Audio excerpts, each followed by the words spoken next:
Hello, everybody, and welcome to another episode of Hot Mess Podcast.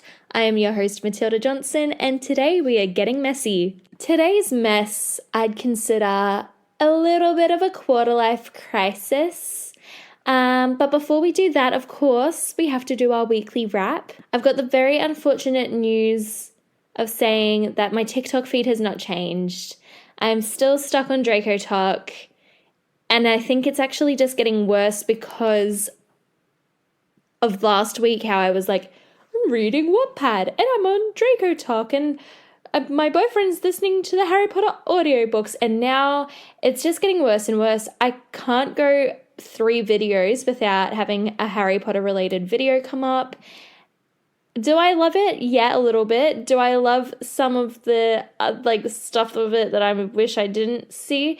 Yeah, but I think I'm just getting thirst videos in general of celebrities, like not of TikTok boys doing thirst videos, thank God, because I shudder at the thought of it. No, instead I'm getting thirst videos of, again, it's like all my favorite white boys. It's Tom Felton and Paul Mescal and who else? Maddie Healy, all my British boys that I love. They're popping off right now, and I'm not mad about it. But again, it's a bit awkward when I'm in the middle of public, scrolling on TikTok on my lunch break or something like that, and suddenly it's just thirst videos of all of these men. It's not an ideal situation to find myself in. So I can't really say there's anything new and exciting going on the feed. I am listening to a lot of music at the moment. I tend to always listen to music, but now I'm just on this weird phase in my life where I will listen to the same tracks on loop probably 15 to 20 times during the day. And then once I finally am like, maybe I should move on, then I'll move on. Of course, one of the songs is Ceilings by Lizzie McAlpine. Love her. And also Doomsday. I've been listening to that on repeat. And then Robbers by the 1975, probably why Maddie Healy's on my feed so much. Heaven by Niall Horan, which just came out. I've got so many questions about the new music video that's about to come out. Do we think Harry Styles is going to be in it? Yes or no? I have a feeling, I want to say yes, but I also don't want to get my hopes up. I'm not sure. I'm also listening to Happiness is a Butterfly by Lana Del Rey. We Don't Have to Take Our Clothes Off by Ella Eyre. What else? What a Time by Julia Michaels and Niall Horan as well. Random 2 Niall Horan songs on there. But they're all kind of sad. Am I okay? I'm not sure. But I will play it on loop constantly. For instance, the other day I listened to We Don't Have to Take Our Clothes Off, the cover by Ella Eyre, a ridiculous amount of times. I couldn't tell you how many times I listened to it. And then I was singing it around the house, and now I'm listening to it again, and it's just on loop, and I'm loving every minute of it. I wish I could give a good book recommendation, but I'm still finishing the Wattpad that I was reading last week. Oh, maybe I do need help.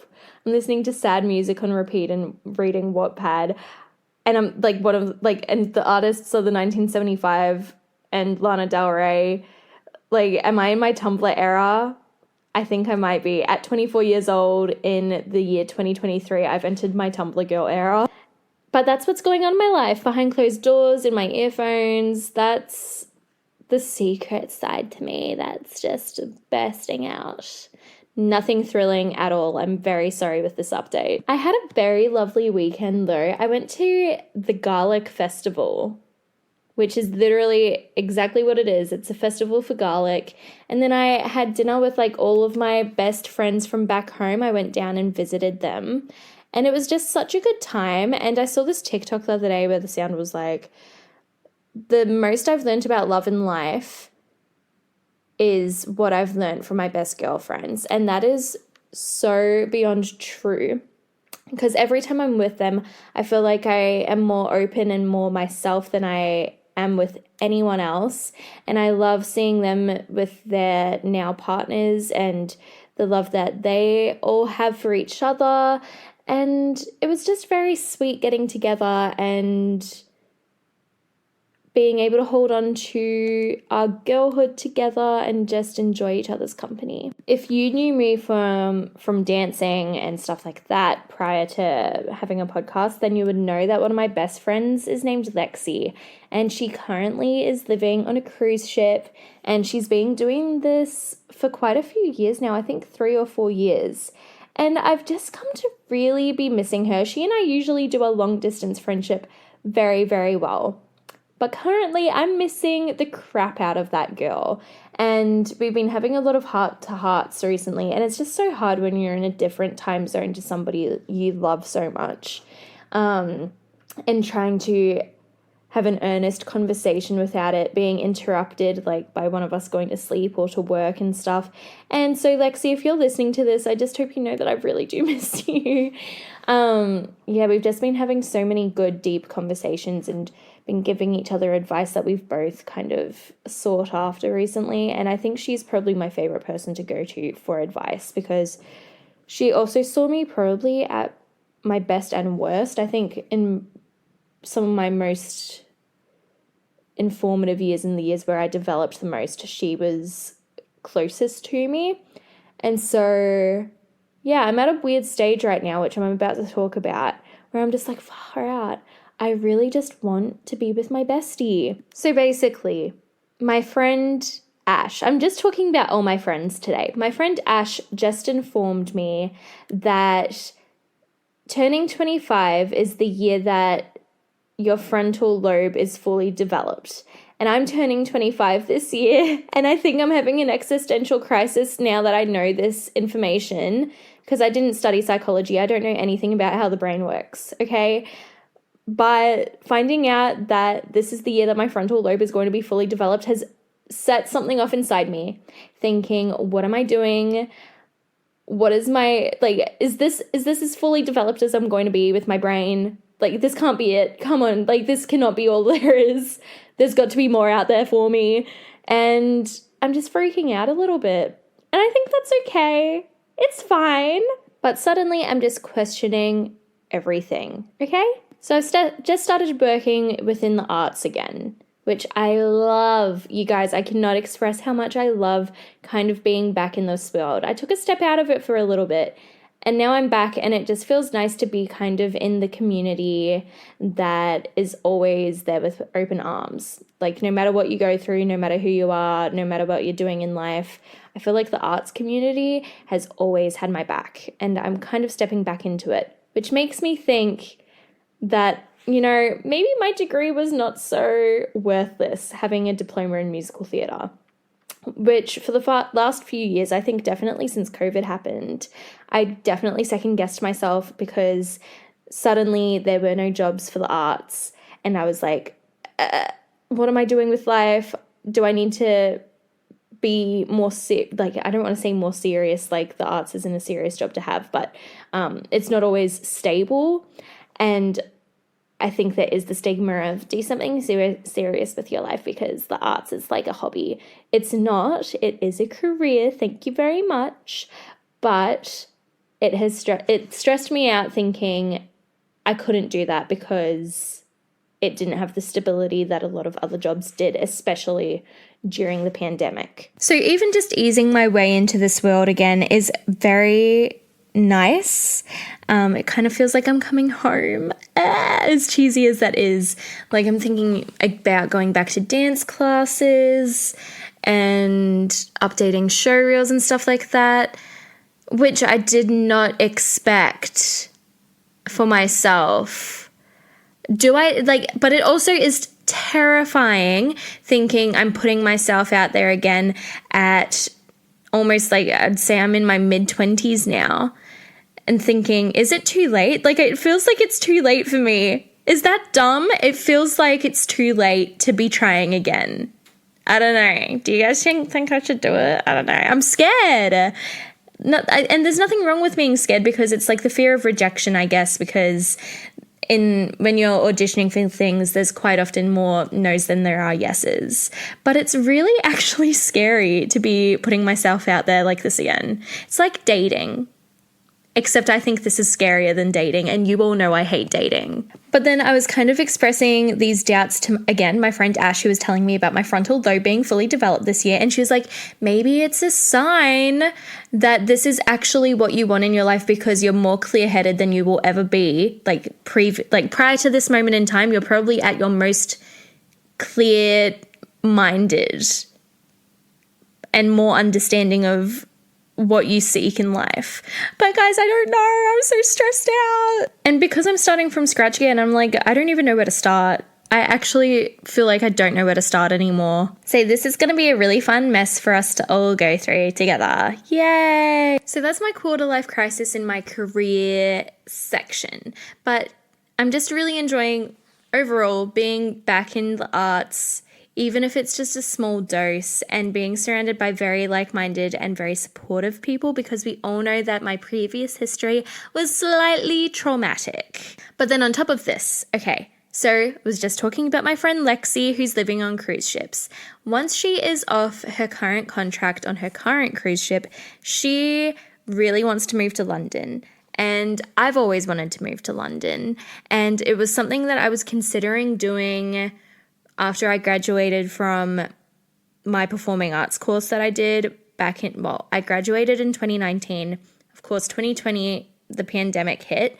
But before we found out about all of that happening, I was planning on moving overseas, even if it was just for a couple of months, to either New York or London. And clearly that did not happen. My dreams were crushed. So now I'm like, should I just do it? Maybe not this year because I've already got a lot going on and your girl cannot afford to currently move overseas. But if not, like next year or the year after, what's stopping me from joining my best friend overseas in a city I've always wanted to live in and explore and work in? You know, like now I can set these goals for myself again. I feel like the pandemic really knocked some years off of our lives. And now I'm at a point where I'm like, that really put a halt on all of my life plans and all of my life goals. And now I'm just really determined to get back to my former self, but in a healthier mindset. So maybe this is what I need to do at some point. Even if it's just for a short amount of time, you know, in my mind, in the ideal world, I'd move over there, I'd start working in performing arts again. It'd be fantastic. All my dreams would come true. I would go to the pub on weekends and have a Sunday roast and go to shows on the West End and go to other parts of Europe on weekends, because you can do that in Europe. You can just like catch a train somewhere or a plane and suddenly you're in another country in 5 minutes. That's what I want. And I don't think it should be that hard. But I just need to work out the logistics of it. So should I do this? Should I just like say screw it and like actually go do all the things that I wanted to do like 3 years ago? But then of course we come to the other end of things where it's like, I'm in quite a serious relationship and there are goals that we've made together that I'm also like, would I be putting those goals on hold? Hence my existential crisis. But at the end of the day, I know he supports me in whatever I choose to do. And I think he'd understand if I needed to do those things because we love supportive men. We do. We really do. This whole episode is really just a diary entry of my mind being like, what am I doing? But I hope you've enjoyed it because I have. But I feel like this is just kind of the pressures of life getting to me. And I think realizing that my frontal lobe, like it's such a small comment to be like, your frontal lobe is going to be fully developed this year. But also it's kind of the realization I'm in my mid-20s, I'm an adult, and there are things in my life that I thought I would have achieved by now that I wasn't able to. And there are also certain, I don't want to say expectations, but to a degree, like, there are certain expectations from not just people in my immediate life, but also society in general about what I should be doing now as an almost 25-year-old with my career, with my love life, with my family life, with my housing situation. And it's just like, I don't really want to adhere to those expectations because I'm in no rush to get married and have kids and buy a house. Also, in today's climate, I will not be buying a house anytime soon. So that's out the window. But then there's like the expectations, of course, of having kids. Again, being like, having kids has so many additional factors that I try to think very rationally about. And I'm nowhere near at a point in my life where I want to be having kids. Absolutely not. Firstly, financial reasons, absolutely not. Absolutely not. I can hardly take care of myself. And then on top of that, like thinking about the effects it would have on my body, not that it's a bad thing. I think pregnancy is a beautiful thing. But as a dancer and somebody who loves dancing, and who's about to get back into dancing, I don't really want to put my life on hold again for physical reasons. And then on top of that, I've got the idea of I'm also a woman who has PCOS, and so I don't even know at this point what my chances are of having a good and healthy pregnancy. Not that it's, again, I'm not thinking about it that deeply, but when I found out I had PCOS, it is something that crossed my mind, like, what are my likelihood, like, what are the chances of me having a good, healthy pregnancy? It is harder for women who have PCOS and endometriosis to think about these things and to actually bring another child to life. You know what I mean? So there are those factors. And then on top of that, marriage, I'm seeing a lot of people in my life get married. And I love watching them do it. I love being a part of it. I love attending the wedding. And I think marriage is a really beautiful thing. But I also am just kind of like, weddings cost a lot. And as much as I love weddings, I love when it's not mine because I don't want to pay for it. And also, I also am like, I know eloping is just not really an option for me, unfortunately, because I know how many people would actually want to be at the wedding. And I know it's like you can be selfish with your wedding, but I don't think I could, to be honest. I don't think I'm in a position where I can do that. But there are those things. And then this is so dumb. I think about it all the time. The person who you marry is the most likely to murder you. Anyway, that's another story. That's just me overthinking things, but the things I think about. So yeah, that's the current things that are on my mind that are stressing me out and making me overthink everything, which is so dumb. They're not even things that I should have to worry about, but I do. And now I'm like, maybe I should just like actually live life. Maybe I shouldn't think too strongly about what society wants from me and instead actually do the things I want, which are the things that I wanted 3 years ago that I was never able to fulfill. And it's crazy to me, like the last professional production I did, well, aside from I've done a few music videos and stuff like that, and I was an extra in a movie that was filmed last year that hasn't been released yet. So I've been able to do small jobs here and there. But the last big-ish job I had was with Magic Mike Live almost 2 years ago now. And I really miss it. I've been reminiscing on that time a lot because it was so nice to be on stage and amongst a cast that was very close and dancing and being around live music every single night. There's nothing that really compares to that. And for me, that's something I've been really longing. So we're putting myself to a test here because I don't want to back myself out of this again. I don't want to get into my head and think that it's not going to be something that I can succeed in anymore. Because I think at the end of the day, that's what put it on hold for me to begin with. Because of the pandemic, I was like, well, this is now out of reach. And it's actually not. If I really set my mind to it, I know I can do it. So we shall see. This is going to have to be a report back kind of situation. We'll see if I get through this and we'll see what I can achieve. But in the meantime, I hope you've enjoyed listening to me ramble on about my thoughts and my stresses and my concerns for the future and society and relationships and career and travel and all the things I just really want to do with my life currently. It was a very random episode. If your frontal lobe is going to be fully developed this year, I hope I'm not alone in these feelings. I hope you know you're not alone in these feelings as well. I think it's just being lost and feeling like, oh shit, I'm an adult. I should really get my shit together. Nobody has their shit together. It's fine. We're all stuffing around and not knowing what we're doing, and we've all got our heads in the clouds, so it's fine.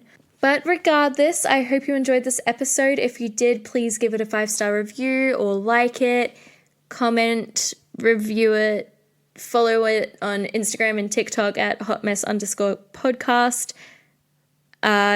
Do whatever you can to keep this show going, and so we can ramble more and stress out more and be hot messes together more in the future. I love you guys, and I hope you have a very messy week ahead. I'll see you next week. Bye!